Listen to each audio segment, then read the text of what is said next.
ಎಲ್ಲರಿಗೂ ನಮಸ್ಕಾರ. 4ನೇ ತರಗತಿಯ ಉಡುಪು ವಿನ್ಯಾಸ ಅಧ್ಯಾಯದ ಕುರಿತಾದ ಯೋಜನೆ ಆಧಾರಿತ ಕಲಿಕೆಯ ವಿಡಿಯೋ ಮಾರ್ಗದರ್ಶಿಗೆ ನಿಮಗೆ ಸ್ವಾಗತ. ಈ ಯೋಜನೆ ಆಧಾರಿತ ಕಲಿಕೆಯನ್ನು ನಿರ್ವಹಿಸಲು ವಿದ್ಯಾರ್ಥಿಗಳಿಗೆ ಹೇಗೆ ಮಾರ್ಗದರ್ಶನ ನೀಡಬೇಕು ಎಂಬುದರ ಕುರಿತು ನಾವು ಚರ್ಚಿಸಲಿದ್ದೇವೆ.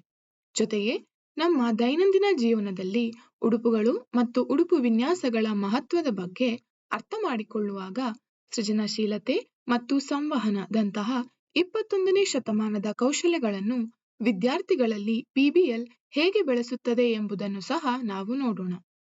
ಈ ಪಿಬಿಎಲ್ ಅನ್ನು ಪೂರ್ಣಗೊಳಿಸಿದ ನಂತರ ವಿದ್ಯಾರ್ಥಿಗಳು ಸಾಧಿಸಲಿರುವ ಕಲಿಕಾ ಫಲಗಳು ಹೀಗಿವೆ. ಈ ಪಿಬಿಎಲ್ ಮನುಷ್ಯರಿಗೆ ಬಟ್ಟೆ ಧರಿಸುವುದು ಮುಖ್ಯ ಎಂದು ನಿಮಗನಿಸುತ್ತದೆ ಎಂಬ ಅನ್ವೇಷಕ ಪ್ರಶ್ನೆಯಿಂದ ಪ್ರಾರಂಭವಾಗುತ್ತದೆ. ಈ ಪ್ರಶ್ನೆಯು ವಿದ್ಯಾರ್ಥಿಗಳಲ್ಲಿ ಕುತೂಹಲವನ್ನು ಉಂಟುಮಾಡುತ್ತದೆ ಮತ್ತು ಅವರನ್ನು ಅವಲೋಕಿಸಲು, ವಿಶ್ಲೇಷಿಸಲು ಮತ್ತು ಪರಿಕಲ್ಪನೆಗಳಿಗೆ ಸಂಬಂಧ ಕಲ್ಪಿಸಲು ಪ್ರೇರೇಪಿಸುತ್ತದೆ. ಇದು ಆರಂಭದಿಂದಲೇ ವಿಮರ್ಶಾತ್ಮಕ ಚಿಂತನೆಯನ್ನು ಬೆಳೆಸಲು ನೆರವಾಗುತ್ತದೆ. ಮೊದಲ ಚಟುವಟಿಕೆಯಲ್ಲಿ 2 ಭಾಗಗಳಿವೆ. ಮೊದಲ ಭಾಗದಲ್ಲಿ ವಿದ್ಯಾರ್ಥಿಗಳು ನೀಡಿರುವ ಸ್ಥಳಗಳಿಗೆ ಭೇಟಿ ನೀಡಲು ಯಾವ ಬಟ್ಟೆಗಳನ್ನು ಧರಿಸುತ್ತಾರೆ ಮತ್ತು ಏಕೆ ಎಂಬುದನ್ನು ಯೋಚಿಸಿ ಕೋಷ್ಟಕದಲ್ಲಿ ಬರೆದುಕೊಳ್ಳುತ್ತಾರೆ. ಈ ಚಟುವಟಿಕೆಯು ವಿದ್ಯಾರ್ಥಿಗಳಲ್ಲಿ ಸಂವಹನ ಮತ್ತು ವಿಮರ್ಶಾತ್ಮಕ ಚಿಂತನೆ ಕೌಶಲ್ಯಗಳನ್ನು ವೃದ್ಧಿಸುತ್ತದೆ.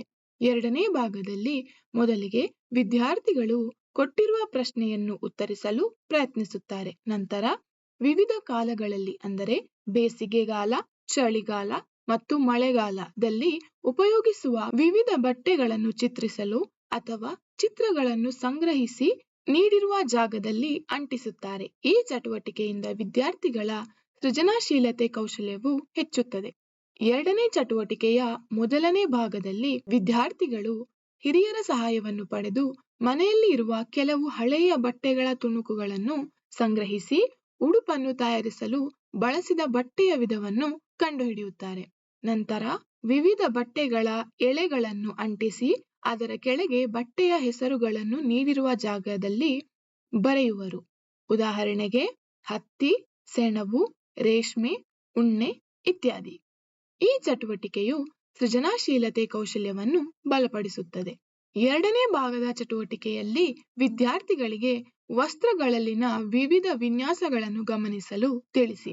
ನಂತರ ಹಿರಿಯರ ಸಹಾಯದೊಂದಿಗೆ ಅದನ್ನು ಕೊಟ್ಟಿರುವ ಸ್ಥಳದಲ್ಲಿ ಪುನಃರಚಿಸಲು ಪ್ರಯತ್ನಿಸುತ್ತಾರೆ.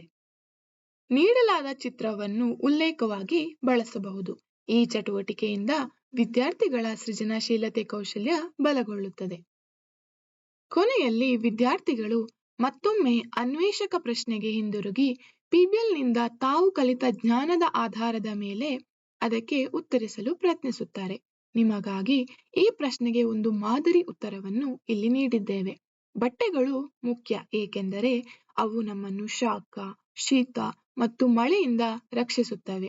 ಅವು ನಮ್ಮನ್ನು ಅಂದವಾಗಿ ಕಾಣುವಂತೆ ಮಾಡುತ್ತವೆ ಮತ್ತು ಆರಾಮದಾಯಕವಾಗಿರಲು ಸಹಾಯ ಮಾಡುತ್ತವೆ. ಈಗ ಬರುವುದು ನನ್ನ ಕಲ್ಪನೆ, ನನ್ನ ರಚನೆ ವಿಭಾಗ. ಈ ಜಾಗವು ವಿದ್ಯಾರ್ಥಿಗಳಿಗೆ ತಮ್ಮ ಆಲೋಚನೆಗಳು, ಪ್ರಶ್ನೆಗಳು ಮತ್ತು ಕಲಿಕೆಯನ್ನು ವ್ಯಕ್ತಪಡಿಸಲು ಅವಕಾಶ ನೀಡುತ್ತದೆ. ಉದಾಹರಣೆಗೆ, ಬೇಸಿಗೆ ಅಥವಾ ಚಳಿಗಾಲದಲ್ಲಿ ಧರಿಸಲು ನಾನು ಬೇರೆ ಯಾವ ವಸ್ತುವಿನಿಂದ ತಯಾರಿಸಿದ ಉಡುಪನ್ನು ಬಳಸಬಹುದು ಎಂಬಂತಹ ಹೊಸ ಪ್ರಶ್ನೆಗಳನ್ನು ಬರೆದುಕೊಳ್ಳುತ್ತಾರೆ. ಇದು ಪಿಬಿಎಲ್ ಹೇಗೆ ಕುತೂಹಲಕ್ಕೆ ಪ್ರೇರಣೆ ನೀಡುತ್ತದೆ ಎಂಬುದನ್ನು ತೋರಿಸುತ್ತದೆ ಮತ್ತು ವಿದ್ಯಾರ್ಥಿಗಳ ಸೃಜನಶೀಲತೆಯನ್ನು ವೃದ್ಧಿಸುತ್ತದೆ. ಕೊನೆಯದಾಗಿ 10 ಸ್ವಮೌಲ್ಯಮಾಪನ ಪ್ರಶ್ನೆಗಳು ವಿದ್ಯಾರ್ಥಿಗಳಿಗೆ ತಮ್ಮ ಪ್ರಗತಿಯನ್ನು ಅವಲೋಕಿಸಲು ಸಹಾಯ ಮಾಡುತ್ತವೆ. ಈ ಕಲಿಕಾ ಚಕ್ರವು ಭವಿಷ್ಯದ ಸವಾಲುಗಳನ್ನು ಎದುರಿಸಲು ಬೇಕಾದ 21ನೇ ಶತಮಾನದ ಕೌಶಲ್ಯಗಳನ್ನು ಅವರಿಗೆ ಒದಗಿಸುತ್ತದೆ. ಇದಿಷ್ಟು ಇವತ್ತಿನ ವಿಡಿಯೋ ಮಾರ್ಗದರ್ಶಿ. ಈ ಪಿಬಿಎಲ್ ಕೇವಲ ವಿಜ್ಞಾನದ ಬಗ್ಗೆ ಅಲ್ಲದೆ ವಿದ್ಯಾರ್ಥಿಗೆ ತಾನೊಬ್ಬ ವಿಜ್ಞಾನಿಯಂತೆ ಯೋಚಿಸುವಂತೆ ಮಾಡುತ್ತದೆ. ಈ ವಿಡಿಯೋ ನಿಮಗೆ ಸಹಾಯಕವಾಗಿದೆ ಎಂದು ಭಾವಿಸುತ್ತೇವೆ. ಈ ರೀತಿಯ ಹಲವಾರು ಆಸಕ್ತಿದಾಯಕ ತರಗತಿವಾರು ಪಿಬಿಎಲ್ಗಳು ನಮ್ಮ ಟೀಚೋಪಿಯಾ ಆಪ್ನಲ್ಲಿ ಲಭ್ಯವಿದೆ. ಅವುಗಳನ್ನು ಅನ್ವೇಷಿಸಲು ಆಪ್ ಅನ್ನು ಡೌನ್ಲೋಡ್ ಮಾಡಿಕೊಳ್ಳಿ. ಆಪ್ನ ಲಿಂಕ್ ಅನ್ನು ಡಿಸ್ಕ್ರಿಪ್ಷನ್ ನಲ್ಲಿ ನೀಡಲಾಗಿದೆ. ಮತ್ತಷ್ಟು ಪಿಬಿಎಲ್ ಮಾರ್ಗದರ್ಶಿಗಳನ್ನು ಅನ್ವೇಷಿಸಲು ಶೀಘ್ರದಲ್ಲೇ ಮತ್ತೆ ಭೇಟಿಯಾಗೋಣ. ಧನ್ಯವಾದಗಳು.